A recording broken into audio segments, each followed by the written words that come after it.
Hey everyone, so again welcome back to my YouTube channel. So हम पढ़ेंगे point defects. So point defects study करने से पहले हम थोड़ा सा जान लेते हैं कि हम डिफेक्ट क्यों पढ़ेंगे. ठीक है, तो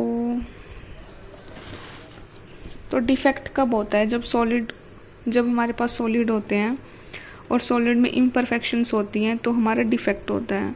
फॉर एग्ज़ाम्पल हमारे पास कोई भी पर्टिकुलर क्रिस्टल है, ठीक है, तो उसकी प्रॉपर्टीज़ क्या क्या होती हैं क्रिस्टल की?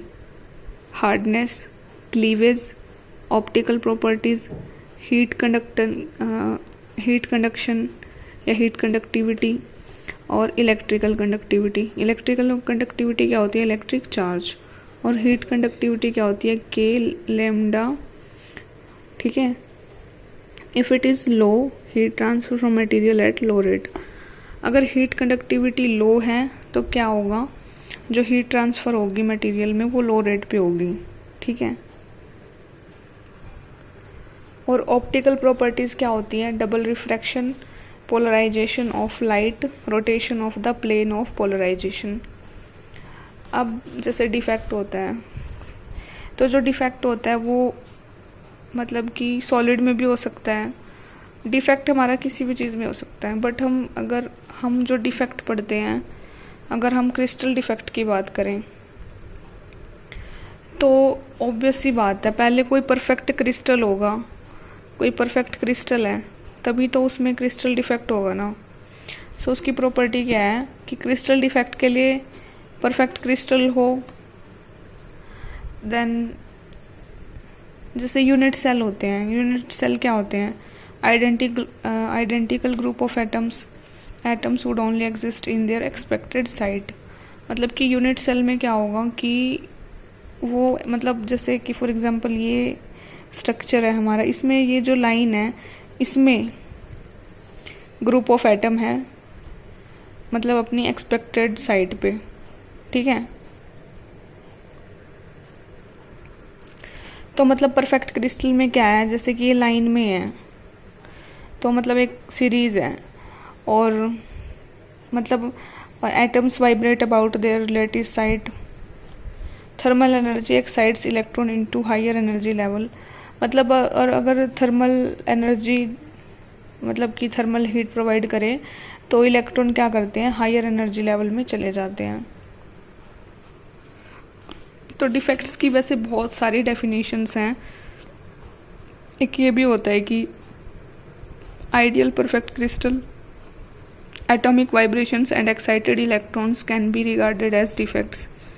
कि जो एटॉमिक वाइब्रेशंस अगर वो हायर लेवल पे होने लग जाएं एंड एक्साइटेड इलेक्ट्रॉन, और जो इलेक्ट्रॉन है वो लो लेवल से हायर एनर्जी लेवल में चला जाए तो भी हमारा मतलब डिफेक्ट होगा. सो डिफेक्ट किस पे डिपेंड करता है? मैकेनिकल स्ट्रेंथ पे अकॉर्डिंग टू देयर साइज. सो अब हम आते हैं पॉइंट डिफेक्ट पे. बेसिकली पॉइंट डिफेक्ट होता क्या है उससे पहले हम थोड़ा सा बेसिक पढ़ लेते हैं. सो बेसिक में ये क्या है कि जो परफेक्ट क्रिस्टल होता है, मतलब हमें परफेक्ट क्रिस्टल कब मिलता है? फॉर एग्जांपल ये हमारा क्रिस्टल है तो हमें परफेक्ट क्रिस्टल कब मिलता है? जब उसमें जो यूनिट सेल होता है ना उसमें आइडेंटिकल ग्रुप ऑफ एटम्स हो और अपनी एक्सपेक्टेड साइट में हो और हर एटम में इलेक्ट्रॉन्स हो लोअर एनर्जी लेवल में. बट हमने क्या पढ़ा है कि जो लेटिस साइट होती है, फॉर एग्जांपल ये लेटिस साइट है, तो इसमें क्या होगा कि जो इलेक्ट्रॉन है ड्यू टू थर्मल एनर्जी, ठीक है, तो एटॉमिक वाइब्रेशंस होती हैं, इलेक्ट्रॉन एक्साइट होते हैं और वो अपनी मीन पोजीशन पे वाइब्रेट करते हैं. तो वैसे बहुत सारे टाइप्स ऑफ डिफेक्ट भी होते हैं. जैसे कि इम्प्योरिटी एटम है तो सब्स्टिट्यूशनल और इंटरस्टिशियल डिफेक्ट होगा. Vacancies, dislocations, twin boundaries, grain boundaries, stacking faults. तो ये हम सब कुछ आगे पढ़ेंगे. So here what is point defect? The various point defects that can exist in a crystal. एक क्रिस्टल में बहुत तरह के डिफेक्ट हो सकते हैं. Point defect, line defect, planar defect. Line defect something which is belongs to dislocations. So point defect क्या होते हैं? All of these are characterized by having atomic dimensions in crystallographic directions. तो crystallographic directions में क्या होता है? atomic dimension होती है. For example, we see from this diagram that a foreign atom, मतलब हम यहाँ पे एग्जाम्पल लेके चलते हैं सोल्यूट और सॉल्वेंट का. तो मतलब ये हमारे पास सॉल्वेंट है और इसमें हम ऐड करेंगे सोल्यूट. सो बेसिकली ये पूरा का पूरा हमारे पास सॉल्वेंट है और इसमें हम कुछ भी सोल्यूट ऐड करेंगे. तो क्या होगा? Whether it is an impurity atom और अ डिलिबरेट एलोइंग एडिशन. या तो वो इम्प्योरिटी एटम हो सकता है या फिर कोई भी एलोइंग एडिशन.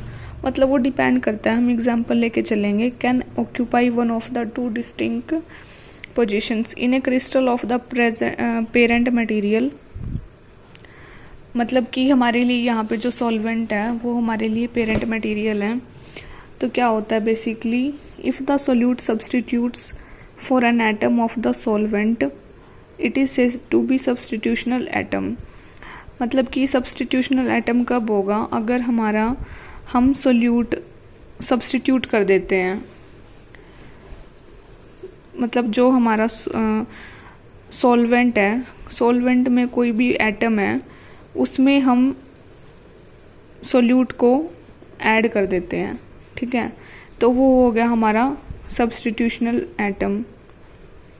या फिर अगर उसने कोई भी, फॉर एग्जांपल यहाँ पे क्या है? होल है. ठीक है, while if it occupies a hole और interstice in the parent lattice. मतलब कि कोई भी खाली जगह अगर वो ऑक्यूपाई कर लेता है.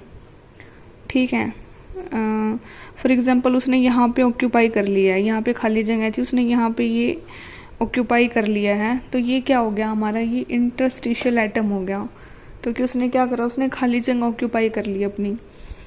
सो which of these two alternatives a solute atom takes depend on its size. मतलब कि कई बार क्या होता है कि वो उसके साइज पे भी डिपेंड करता है. फॉर एग्जांपल अगर उसका बिल्कुल छोटा सा साइज है. ठीक है, तो वो मतलब जितना छोटा साइज होगा इतनी जल्दी वो अपनी जगह को ऑक्यूपाई कर लेगा. सो अगर यहाँ मतलब यहाँ भी, बट अगर जितना बड़ा साइज होगा उसको उतनी ही डिफ़िकल्टी होगी. So this was the matter of size. कि which of these two alternatives a solute atom takes depend on its size relative to solvent atoms. The smaller the solute atom, the more likely it is to exist as an interstitial. तो मतलब interstitial atom, इसमें जाने के लिए किसकी ज़रूरत होएगी? Size की. स्मॉल से स्मॉल साइज़ होगा तो इंटरस्टिशियल एटम क्रिएट हो जाएगा. मतलब कि वहाँ पे चला जाएगा ये और फिर ये उस लोकेशन को ऑक्यूपाई कर लेगा. ठीक है, as far as metals are concern the most important interstitials. मतलब इंटरस्टिशियल्स एटम के लिए, इंटरस्टिशियल के लिए एग्जाम्पल है कार्बन, नाइट्रोजन और oxygen. Which are small atoms of less than. जो मतलब कि कार्बन, नाइट्रोजन और ऑक्सीजन है, ये क्या होते हैं? Small atoms of less than 0.08 nanometre. इतनी रेडियस होती है इनकी, 0.08 nanometre. The lattice is therefore locally strained. तो लोकली स्ट्रेन का मतलब है कि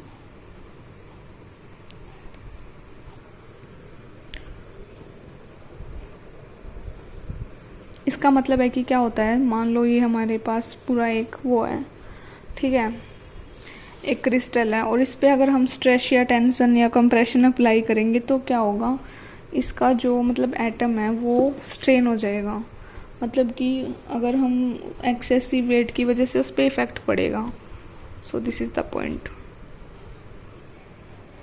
now let us turn our attention to the vacant lattice site और वैकेंसी. अब हम वैकेंसी की बात करते हैं. It is important to remember that at all temperature the atoms in a solid are subject to thermal vibrations. कि हमें पता है कि एट ऑल टेम्परेचर।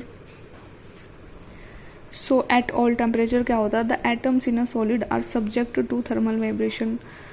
कि फॉर एग्जांपल ये सॉलिड है तो इसमें जो एटम है वो थर्मल वाइब्रेशन पे आ जाता है पर्टिकुलर टेम्परेचर पे। So this means that they continually vibrate. इसका मतलब क्या है कि वो अपनी इक्विलिब्रियम पोजीशन पे वाइब्रेट करते रहते हैं लैटिस में with an average amplitude of vibration. और जो वाइब्रेशन होती है उसका एवरेज एम्पलीट्यूड होता है that increases with increasing temperature. तो जो मतलब वो एम्पलीट्यूड है वो इंक्रीज हो जाता है, जैसे जैसे टेम्परेचर इंक्रीज करेंगे तो वो ज़्यादा हाईली वाइब्रेट होंगे, और हाईली वाइब्रेट होंगे तो उनका एम्पलीट्यूड भी इंक्रीज होगा। सो this is amplitude of vibration that increases with increasing temperature। so यहाँ पे देखो जैसे कि ये एक स्ट्रक्चर है हमारे पास, तो यहाँ पे तो एटम सब्स्टिट्यूट हुआ है, ठीक है। तो ये सब्स्टिट्यूशनल एटम है कि एटम पे कोई फॉरेन एटम आके सब्स्टिट्यूट हो गया, यहाँ पे वैकेंसी क्रिएट हो चुकी है।